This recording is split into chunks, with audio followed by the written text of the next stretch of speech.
the reality that is present to us and in us. Call it being, call it silence.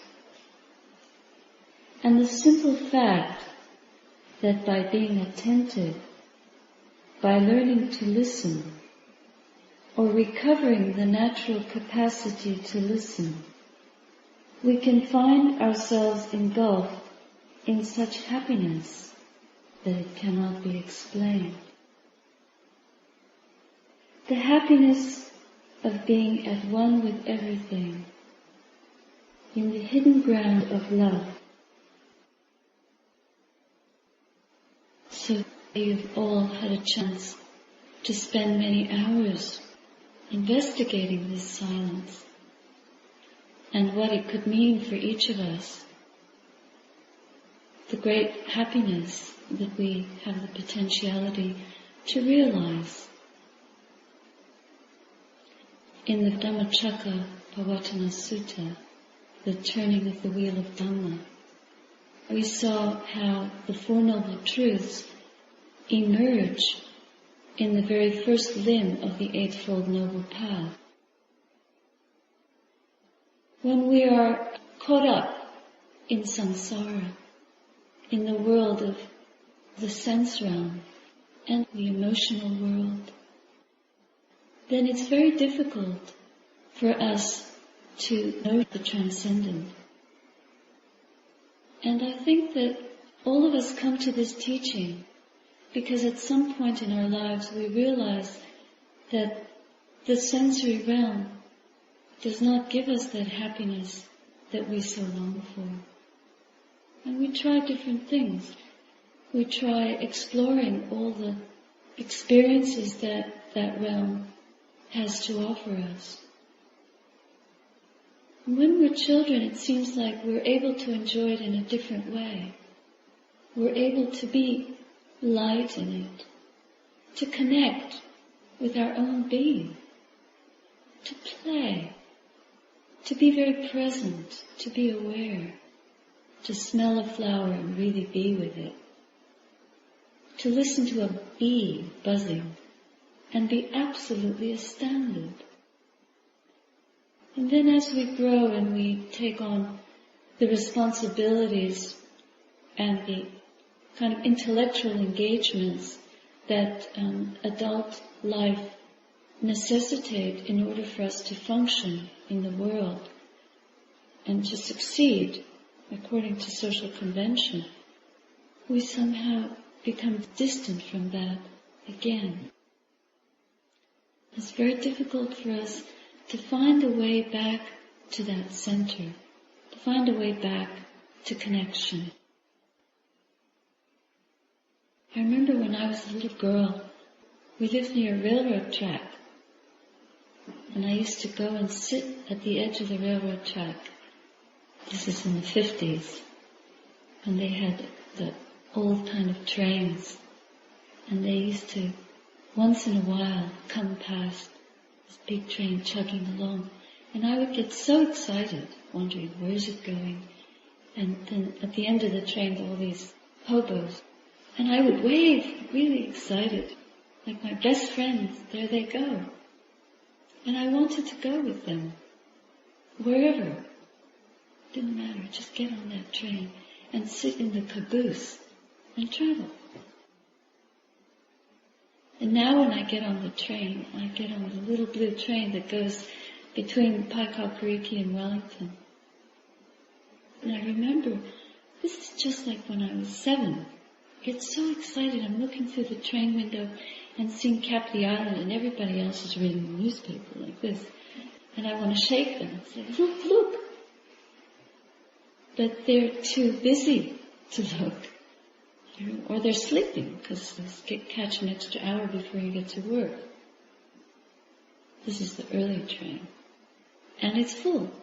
It's crammed. Everybody's catching the train to get to work. And if you've ever been to Wellington train station at rush hour, you can see how serious everybody looks. They haven't got time to notice if some little child is playing with its balloon and has absolutely glorious look in its eyes. life is just rushing by. So then we have to find other ways to find happiness, because our lives are very stressed. So there's restaurants and there's movies. We really are thirsty for ways to find happiness. The sense world, it's full of excitement and pleasurable experiences.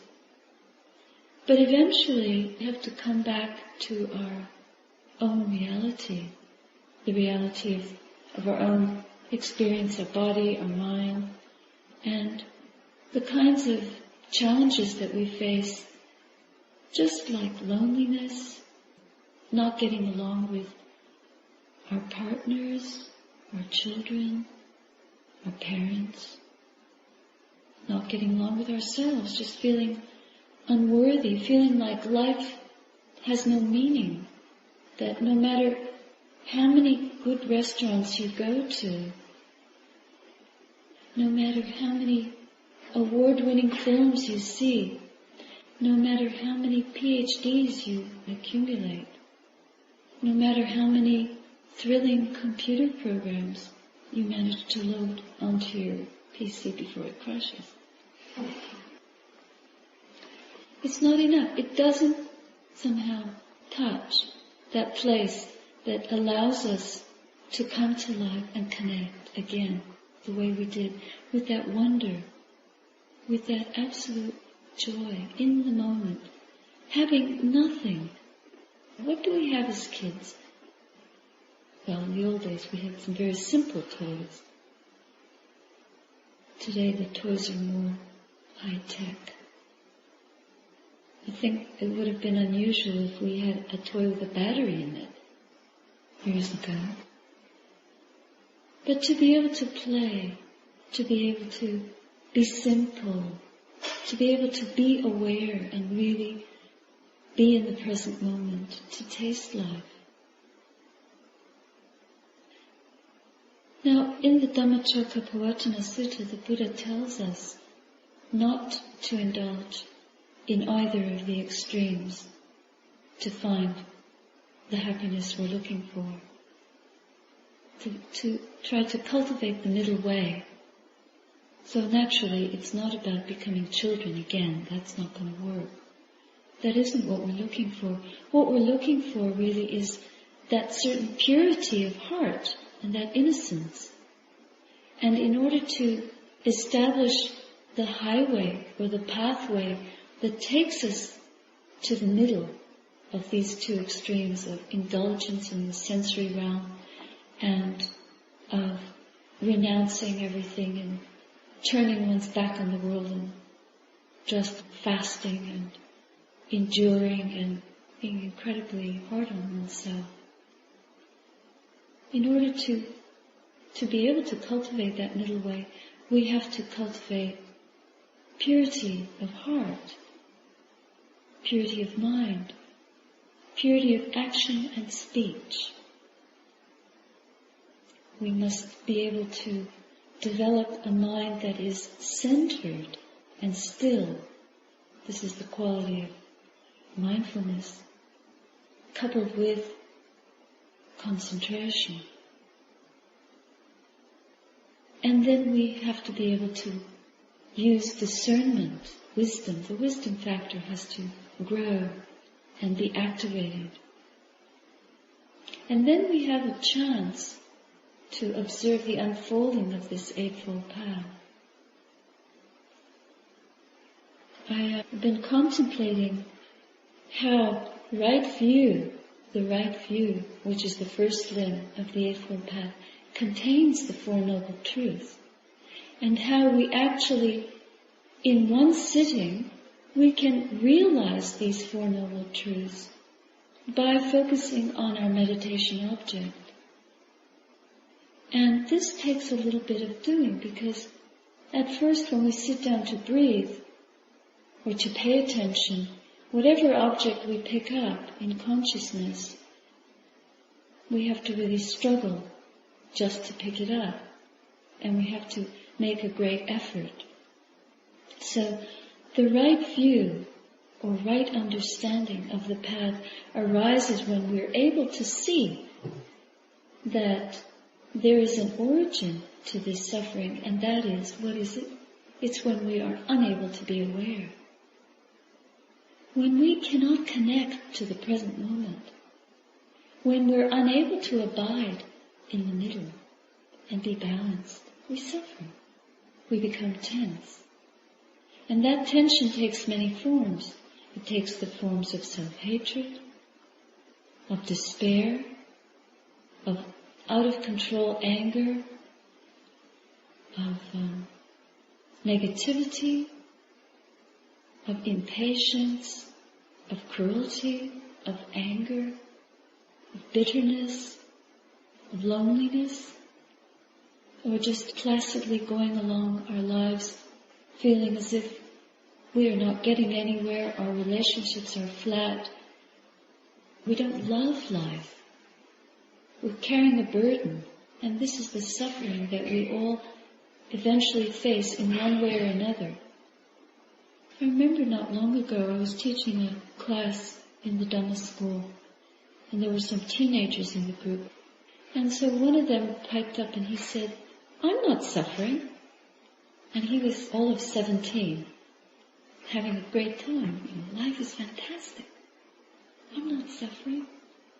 Life is so exciting, it's so full. Now I remember when I was that age, and I had a boyfriend, and he was in an accident. He went diving, and he hit his head on a rock, and he became paralyzed for life. And I remember how much all of us suffered when this happened. We just couldn't handle it. Because suddenly the youth was lost, the physical mobility was lost, he was crippled. Suddenly, this attitude of, I'm not suffering, I'm on top of the world, no problem. In a moment, everything changes, and yes, there is dukkha, and it's serious. And we all think that somehow we're going to be protected from that, it will never happen to us. But the longer we live, people start having cancer, people start dying, people start being in terrible car accidents, you lose your parents, your brother or sister or somebody commits suicide, somebody loses a baby in childbirth, a child is born malformed, mentally retarded, so many things. And it piles up. And eventually we have to come to the place where things don't satisfy, don't live up to our expectations. And this is where all of us meet the First Noble Truth, that there is suffering.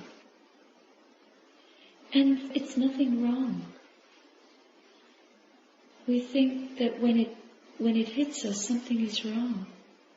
But actually, it's nature. Because these bodies are bound to get old and get sick and die, to fall apart. They are death-bound.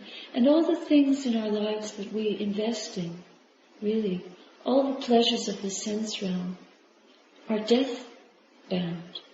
We're investing in death every day. They're not permanent. They never were and they never will be. So our attachment to the pleasures of the sense realm and our aversion to the pain of the sense realm is because we're constantly investing in things that are impermanent, that have the nature to create suffering for us, to disappoint us. And they don't belong to us. They are not ultimately something we can possess or own, not even these bodies. This is not a pessimistic teaching. It's a truth. And it is a noble truth because it's true for all beings, in all ages, universally, in every country, everybody, in every world, in every year. 3,000, 4,000 years ago, 3,000, 4,000 years from now, if the world is still here, these Four Noble Truths will still be valid. So then we investigate in the breath when we begin to discover these places within us that are frightening, that we don't want to see, that we don't want to experience anxiety. We don't want to experience self-hatred. We don't want to look in the shadowy parts of our hearts. But in order to uncover the causes of our suffering, we have to look.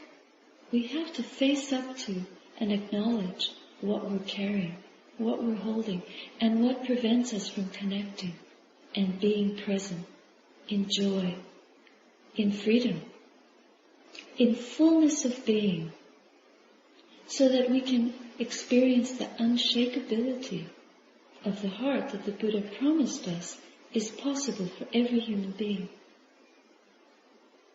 So we discover it when we're not aware of the breath, when we can't stay with the breath, when we're all over the place and having to face the confusion, the frustration, the boredom, the weariness, the disaffection, the discontent, the dis-ease that arises in the mind as we just sit and watch our breath. There's nothing wrong with the breath. It didn't do anything to us. The only problem is our expectation. We want something from it. We want it to make us happy or to entertain us, to be exciting.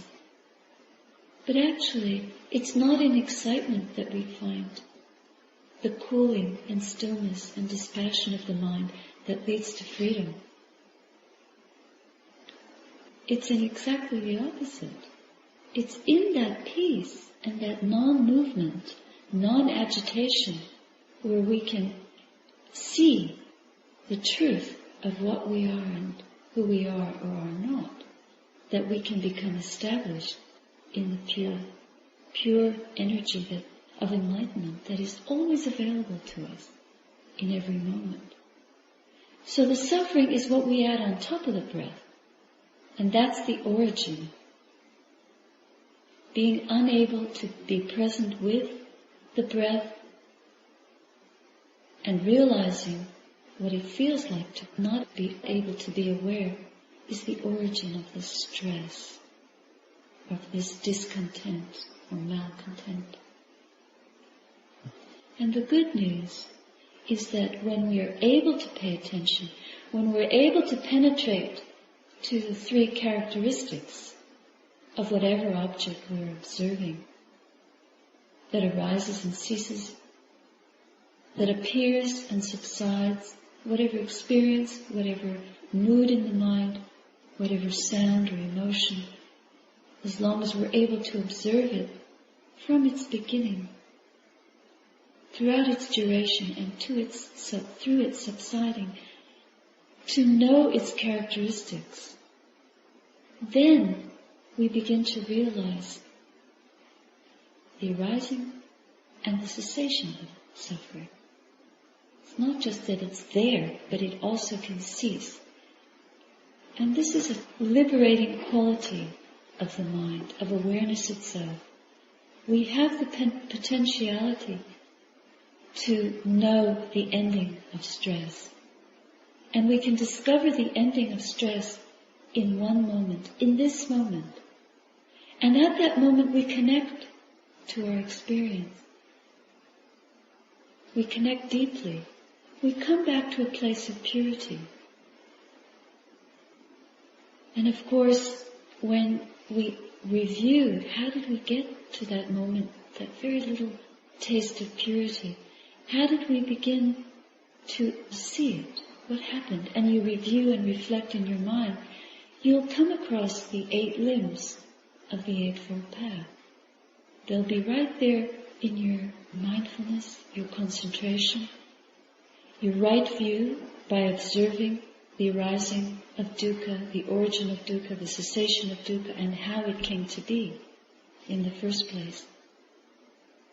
We will have been aiming our thoughts and using our thoughts in the right way, we will have been making the right effort. The effort to pay attention, the effort to let go unwholesomeness, the effort to abide in the purity of the mind, the effort not to follow distracting thoughts, the effort to unify the mind on one point, the effort to be present for, moment by moment, whatever arises in consciousness, in its totality, whether it's pleasant, unpleasant, or neutral. This is called also right action, because it's the act of meditation. We are actively pursuing presence in the moment. This is not the kind of right action that we practice when we're in the world, but this is the right action of abandoning unwholesomeness and concentrating the mind on pure seeing. If you want to understand the meaning of love, then you have to be willing to see, and this goes for ourselves. So this right action is actually befriending the moment, making friends with the present moment.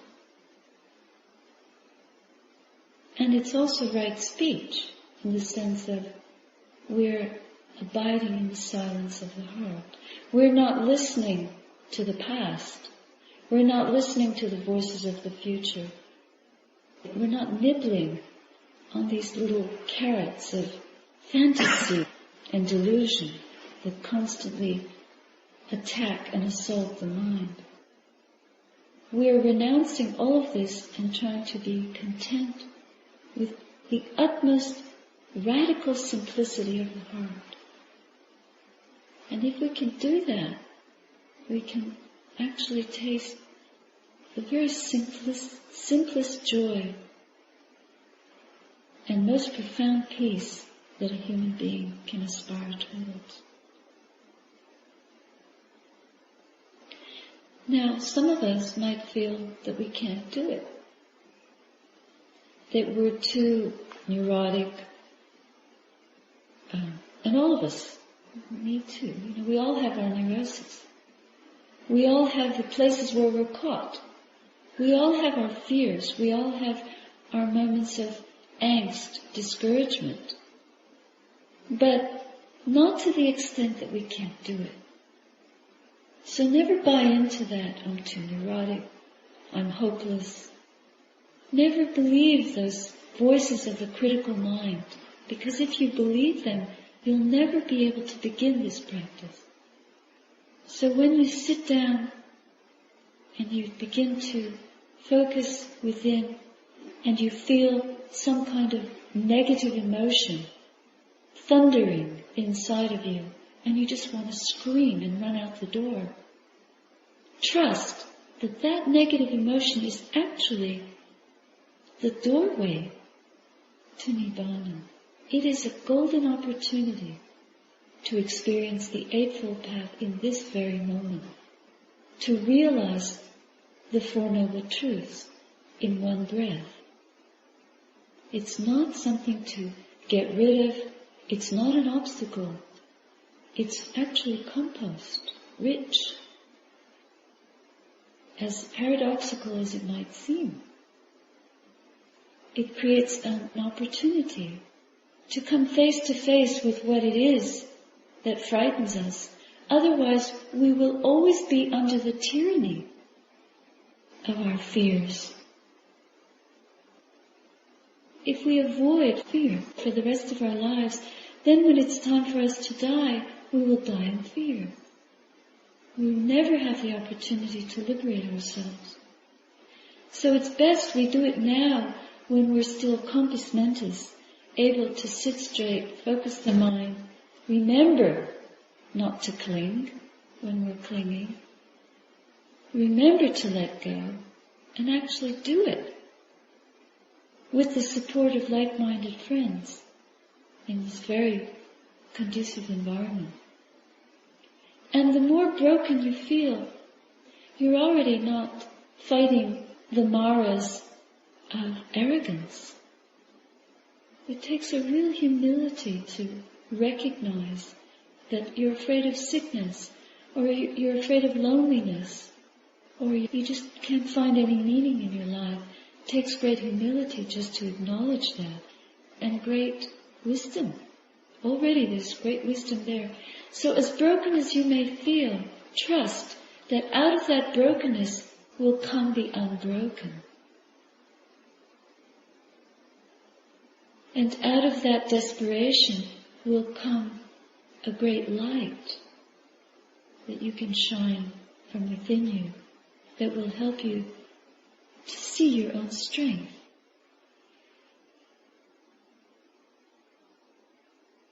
And out of the loneliness will come a sense of fellowship and friendship with all beings everywhere, so that you will grow in your eagerness to fulfill this path, not just for yourselves, but because this will bring blessings to everyone.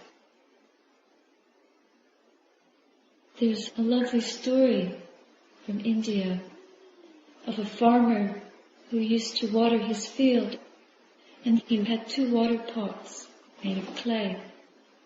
Every day he would go to the well and fill each pot, and then he would carry the pots back to his house.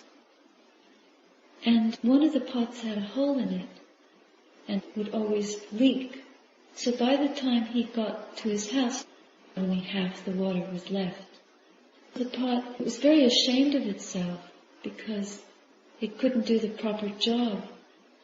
And so one day it apologized to the farmer profusely for making him exert unnecessarily just to lose so much water along the way. And the farmer said to the pot, "Did you notice that I planted some flowers all along the path? So on one side, while I was walking, the water that leaked out from you has been watering these flowers. And on the other side of the path there was nothing." And so in fact this poor little cracked pot was actually creating these beautiful flower blossoms for the farmer to enjoy, and for the cows to nibble on, and for the bees to draw their honey from. And so, though we might feel incapable at some level, that we might get very, very discouraged because we can't sit still, or mind just won't stop thinking, won't stop worrying. And just to realize that there are certain wondrous things, mysteries growing within you, invisibly, as you sit and water the flower of mindfulness moment by moment. You don't even realize how much your effort to pay attention is cumulative and really develops a certain strength in your mind. It's a training. We come back to the training, the threefold training. It doesn't happen automatically. We must keep making the effort. Now this little pot, if it didn't keep getting full, even half full, being carried along and leaking, nothing would grow there on the wayside. So if you just come in and sit and you're half awake and you're half mindful, that's better than nothing. Just see. Just the intention to be here in this monastery, giving yourself to this situation, even if you think that you don't develop one moment of concentration, it doesn't matter. You're already in the vicinity of Nibbana. Because you're listening to the Dhamma and you're looking at the Buddha and you're sitting in silence and you're making an effort. You're developing the factors of the path. You're trying to focus on wholesomeness in the mind. You're trying to let go of the distracting thoughts and come back to the present moment.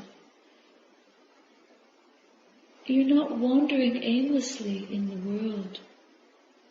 Always look to the good qualities in yourself and in others, letting go the critical faculty, giving yourself great encouragement and it will yield results. The heart is heavy and dark. Pay attention. Just know it for what it is. Register. This is what hatred feels like. This is what anger feels like. Feel the heat. Feel the contraction. Feel the burning sensation. And notice the result of letting go and just being able to be with the present moment fully and experience a taste of that emptiness where the world falls away and you can actually stop. You're not chasing shadows or rainbows or sense impressions. You're not tyrannized by your thoughts, even for a second. And you can just breathe and relax. Because in that moment of relaxation, there will arise joy. And joy is one of the enlightenment factors. Where there's joy, there is calm and tranquility. Where there is tranquility, there is a chance for wisdom and insight to arise. The insight that can liberate the heart. So trust the process. We want to practice peace. It means embracing pain and pleasure with equanimity. Peace begins within us here. Peace begins with putting out the fires of greed, hatred, and delusion in our own hearts. If we can't do it here, how on earth do we expect to do it on the outside with anybody else? Because we would be unable to come from a place of purity. And it is when we act and speak and think from a place of stillness, of stopping, and of purity in the heart, that we can make wise choices that lead to right relationship, that lead to peace and good fellowship and wise living, which again is a foundation for samadhi, for right mindfulness, right concentration, and right release, cessation of all sense experience. Here in ourselves, Nibbana, which means extinguishing the flames of greed, hatred, and delusion. Nibbana is non-greed. It's non-ill will. It's that quality of the mind that is pure knowing, intuitive knowing. No delusion left. Ignorance is completely vanquished forever. And it's possible. And really it starts with one breath. And then your mind starts to wander and you bring it back. Your mind starts to wander and you bring it back. Making friends with the present moment. In the Tibetan tradition they say, going to the places that scare you. This comes from a terrific instruction that was given to Mache Lobdrama, a 12th century Tibetan nun, who asked her master, how can I awaken and rid myself of all suffering? What do I have to do to wake up? It doesn't matter how long you've been asleep. All that matters is that you wake up. So even if you've been drifting for 45 minutes or 55 minutes in the sitting, and suddenly you have a moment of insight and you wake up, that's terrific.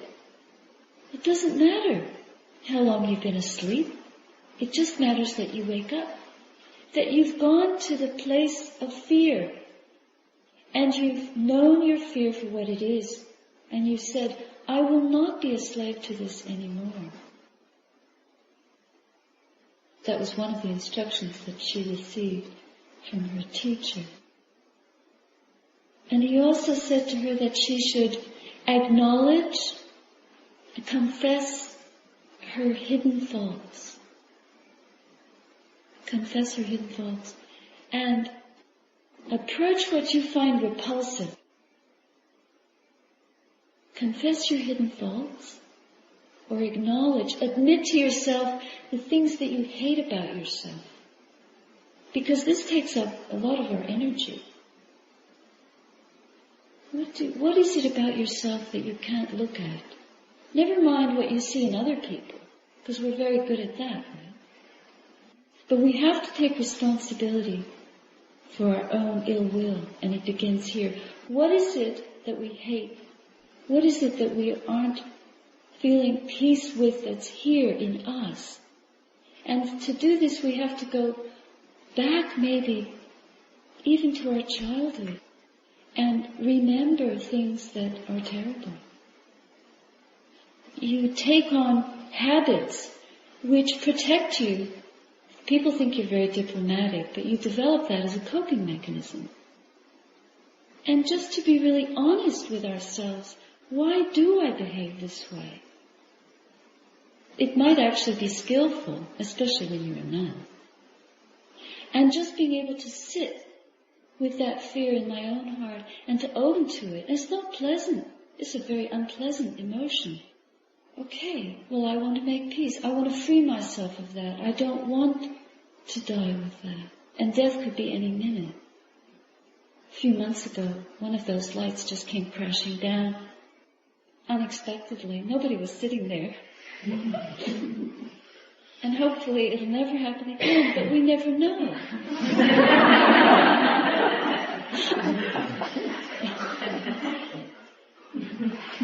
So there's the kind of urgency of practice. You've got to sit down and really face your demons right here and now, in this very breath, the breath of life. And so you have to learn to go to that fear, to know it for what it is, to be fanatically honest, radically honest with yourself, and say, yeah, this is where I'm at. This is my limitation. And instead of thinking it's a limitation, consider it a doorway to the deathless.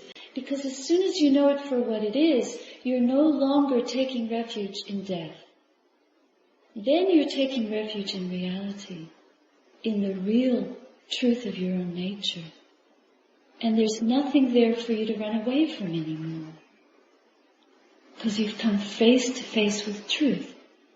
And then you can bring that truth of your own way of being to the next person. That's a gift. That's a blessing. Then you're authentic. Then you're genuinely alive. You're not asleep. You've just woken up. You've just enlightened yourself.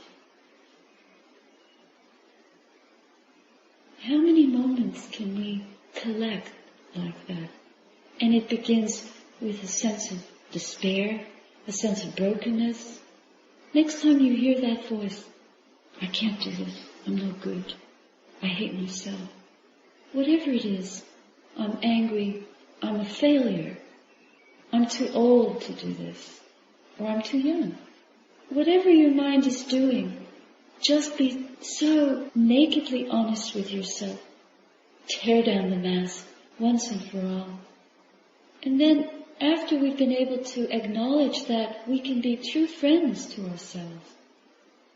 And this act of friendship, this is about right view. Then the Buddha is here. We're here to face our demons. We're here to throw off the slavish habit patterns of our minds and to free ourselves once and for all.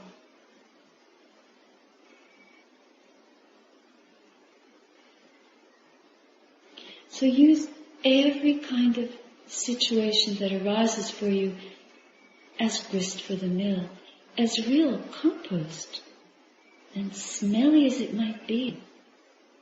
It might be the moment when you can taste the truth that is not death-bound. It's deathlessness. It's liberating. It's anicca, dukkha, anatta. Knowing impermanent suffering and not self is liberating. Every negative emotion, just put it in your first aid box, in your medicine kit. Because you will have transformed it into a power of the mind. This is from one of the Psalms in the Old Testament. May we all grow in grace and peace, and not neglect the silence that is printed in the center of our being. It will not fail us. It is more than silence.